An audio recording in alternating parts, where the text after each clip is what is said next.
Hi friends, welcome to our channel. அடிக்கிற summer வெயிலுக்கு உடல் சூட்டை தணிக்கக்கூடிய பாரம்பரியமான வெந்தயக்களி தாங்க பண்ண போகிறோம். வாரத்துக்கு 2 நாள் செஞ்சு சாப்பிடுங்க, உடலுக்கு ரொம்ப நல்லதுங்க. நான் செய்கிற மாதிரி செஞ்சீங்கன்னா அதிக எண்ணெயும் தேவைப்படாது, இனிப்பும் தேவைப்படாது. முக்கியமாக இந்த வெந்தயக்களியை பெண்கள் கண்டிப்பாக சாப்பிடணும்.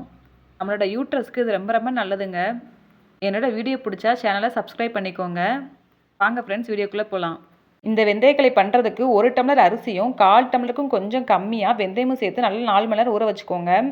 அரிசி நல்லா ஊறினதும் மிக்ஸி ஜாரில் சேர்த்து தண்ணி ஊற்றி அரைச்சிக்கோங்க. நல்லா மையாக அரைக்கணும். அப்போ தான் களி நல்லா பஞ்சு மாதிரி கிடைக்கும் நம்மளுக்கு. இந்த மாதிரி அரைச்சி எடுத்துக்கோங்க. அடுத்து அடிக்கனமான பாத்திரத்தில் 1/2 டம்ளர் தண்ணி சேர்த்துட்டு கொஞ்சம் உப்பு சேர்த்துக்கோங்க. இப்போ அரைச்ச மாவு உள்ளே சேர்த்துட்டு நல்லா கிளறி விட்டுக்கோங்க. அடுப்பை சிம்மில் வச்சு நல்லா அடிப்பிடிக்காமல் கிளறுங்க. நல்லா விடாமல் கிளறி விட்டுக்கோங்க, இல்லைன்னா கட்டி விழுந்துடும். கட்டி விழுந்தால் சாப்பிட நல்லா இருக்காது. இப்போ நமக்கு களி நல்லா வெந்து வந்துருச்சு. இப்படி கரண்டிட்டு அள்ளுனா ஒட்டக்கூடாதுங்க, அதுதான் பக்குவம்.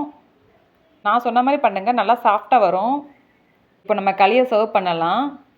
கொஞ்சமாக களியை பிளேட்டுக்கு மாற்றிட்டு நடுவில் குழி பறிச்சுட்டு இனிப்பு சேர்த்துக்கிடலாம். நான் வெல்லத்தை மிக்சியில் பொடி பண்ணிவிட்டு சேர்த்துக்கிறேன். என்னோடய வெல்லத்தில் கல் தூசி இல்லை, அதான் சேர்த்துக்கிறேன்.